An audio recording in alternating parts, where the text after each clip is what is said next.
Okay, this is just going to be a really quick video today.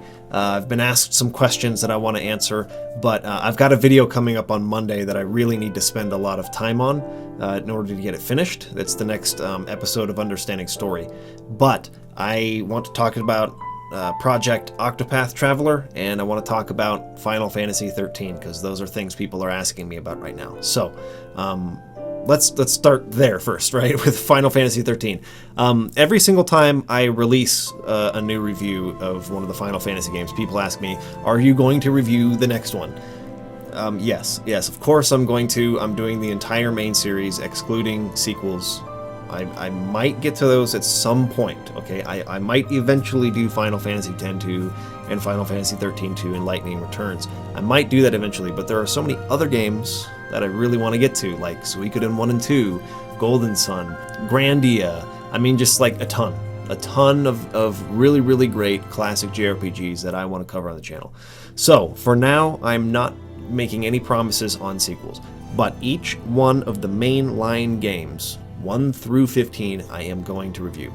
And I'm going to start my playthrough of Final Fantasy 13 this Friday. So, that's actually going to be streamed with my patrons. So I'll have a whole playthrough of that I'll be going through with the patrons, and that stream will be available publicly at some point in the future. So, just so you know, I'm going to start my playthrough of Final Fantasy 13 really soon. I'll be recording all that footage, and that's going to be a review that I will be able to get up hopefully before the end of the year. Okay, so now that that's out of the way, let's talk about Project Octopath Traveler, because people are asking me if I've downloaded that, had a chance to play it. I did download it. I played through the Warriors path, and I've got footage of it right here. Overall, I think it's really, really promising. I am very excited about this game. This is, right now, after having played this demo, easily my most anticipated game for the Nintendo Switch. I'm very, very excited about what I saw. So let's talk about the obvious thing first. The graphics, the aesthetic. Fantastic. Absolutely fantastic. I love, I adore what they are doing visually with the game here. This is exactly the kind of thing I wish we could see more of, and hopefully this game will be successful and we will be able to see more of it. Now, the team that brought us Bravely Default is the team that is working here on Octopath Traveler, and I couldn't be happier with what they're doing so far. Not just visually, but also with the battle system too, which does have some elements that feel a little bit similar to the Bravely Default system. It's got voice acting in it as well, which is decent. I think the voice acting is fine for the most part. Some of the dialogue is a little bit cheesy, but the story so far is serviceable. It's something that, you know, I'm not sitting there like, oh, geez, like cringing at or anything like that.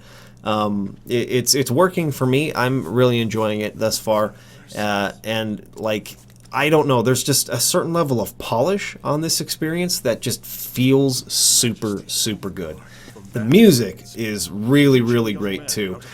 The way I want to describe this as far as what I've played at this point is that this actually is an evolution of the visual design style that we saw in a lot of PS1 games, a lot of PS1 JRPGs, where they had 3D environments, but they had 2D sprites for the characters, you know, games like Grandia and Xenogears.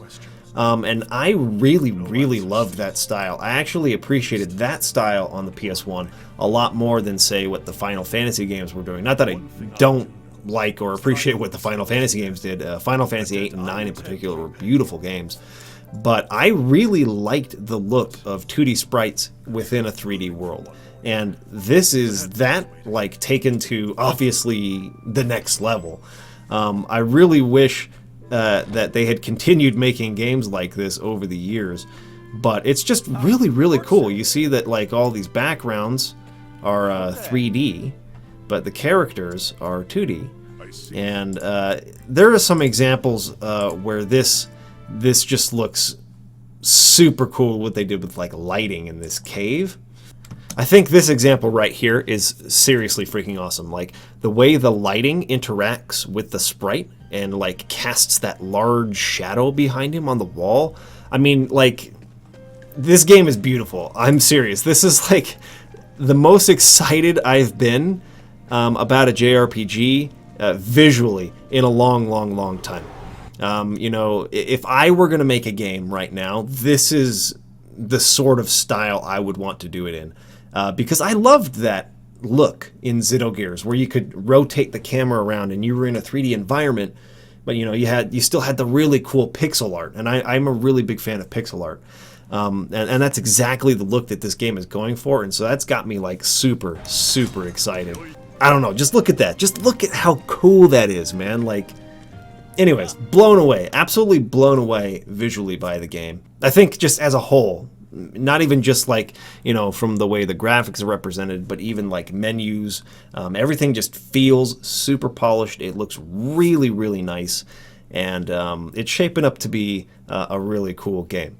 Not only because of the visuals and the presentational aspects, but also because of the battle system, which I'm actually a very big fan of. So let me walk you through some of the basics of the battle system here. I'll pause it there.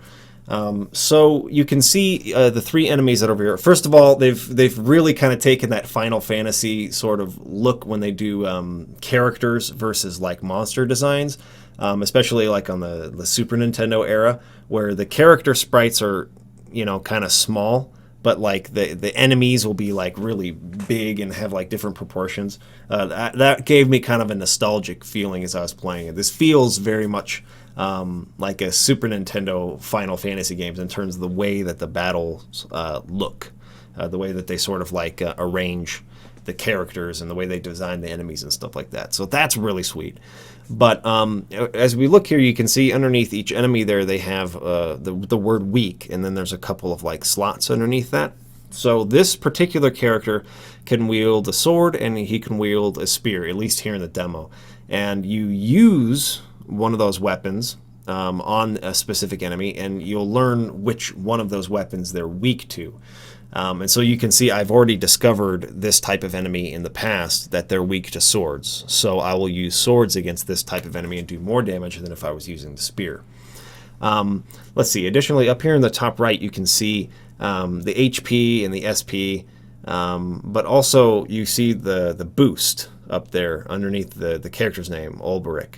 And there's 1, 2, 3, 4, 5 different like nodes there, and there's one of them that's lit up.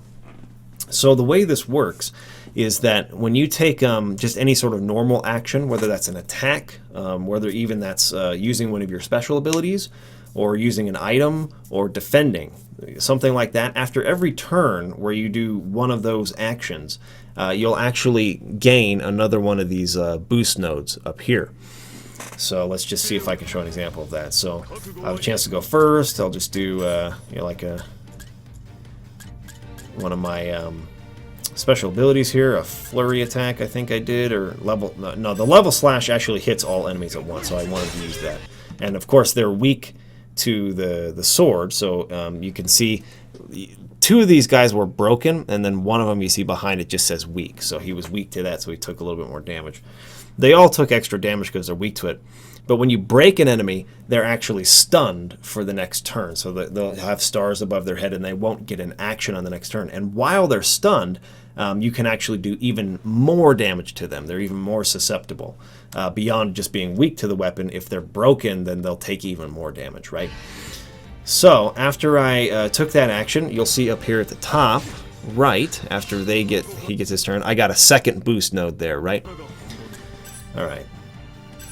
So I just did level slash again.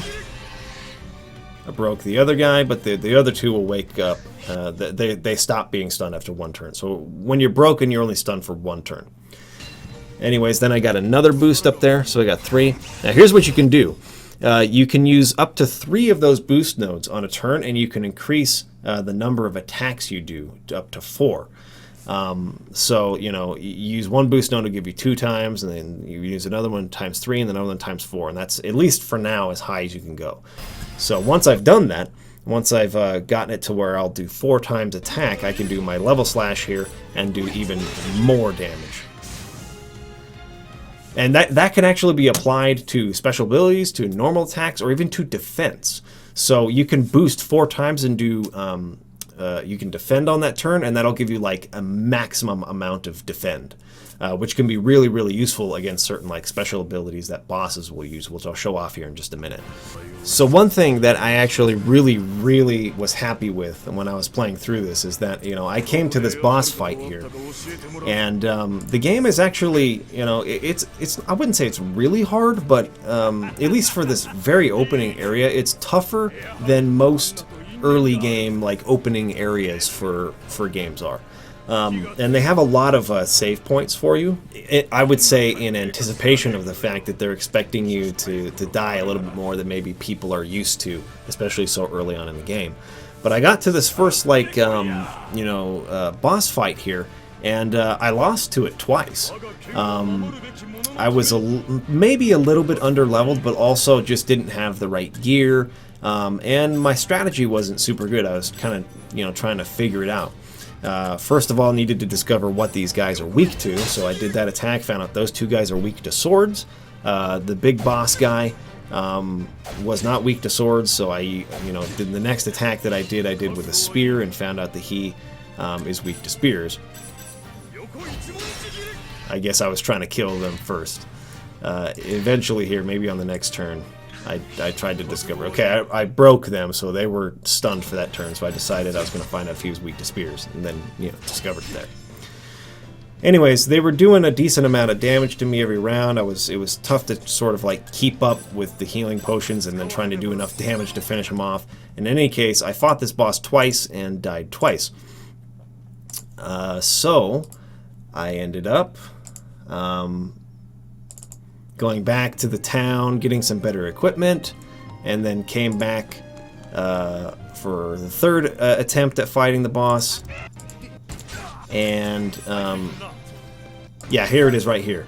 Okay, so yeah, let me just go back a little bit further. Okay, so I used my boosts, used my spearhead attack, and did pretty good amount of damage there.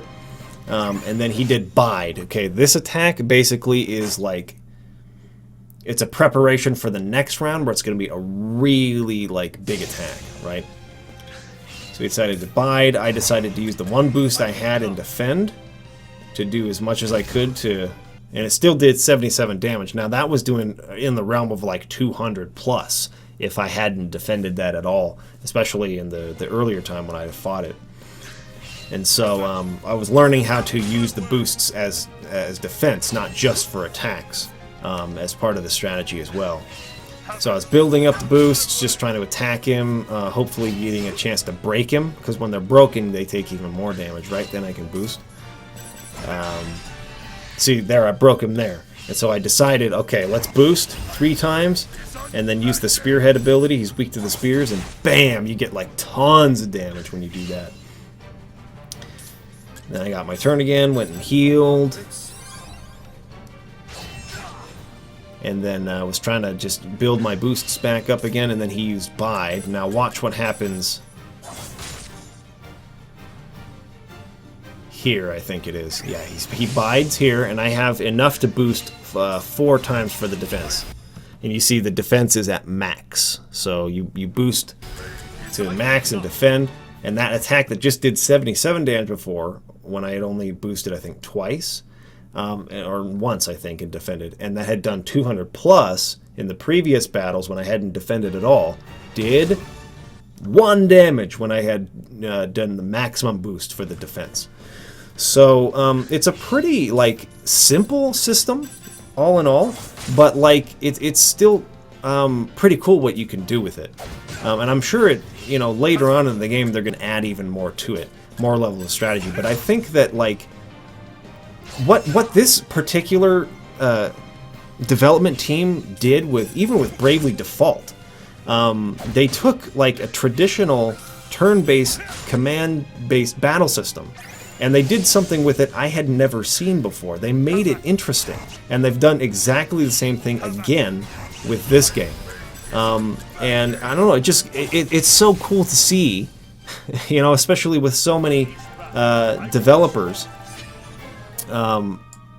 JRPG developers, particularly like moving away from turn-based combat and going towards action-based systems, more like Kingdom Hearts, even like with Final Fantasy VII Remake is doing right now.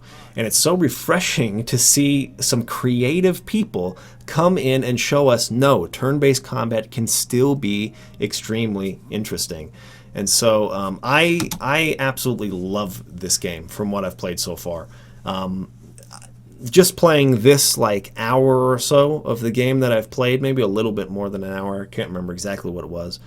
But just playing that much of the game has convinced me this is a must-buy day one for me. This is exactly the kind of game I want to play. I'm super, super happy with what they're doing, and I can't wait to play more of it. If you have a Nintendo Switch and you're into old school JRPGs like I am, you've got to download this demo and try it out. It is super, super cool. There are 2 different characters you can play as. I haven't played as the female character yet. I only played as Ulberich, the male character. But there's 2 different characters where you can kind of play the beginning chapter of each of their stories. So download the game if you've got a Switch. This is definitely my most anticipated game on the system right now. I'm super, super, super excited about it now that I've actually got my hands on it. Anyways, those are my thoughts on Project Octopath Traveler. Let me know what you guys think of the game, those of you who have played it, because I'm like hyped. I'm super, super hyped for it right now. I think it's going to be great. Anyways, I got to get back to working on Monday's video, the next Understanding Story episode. It's a good one. It's a good one. I'm really happy with how it's coming together. So look forward to that on Monday. Thanks for watching, and we'll see you again real soon.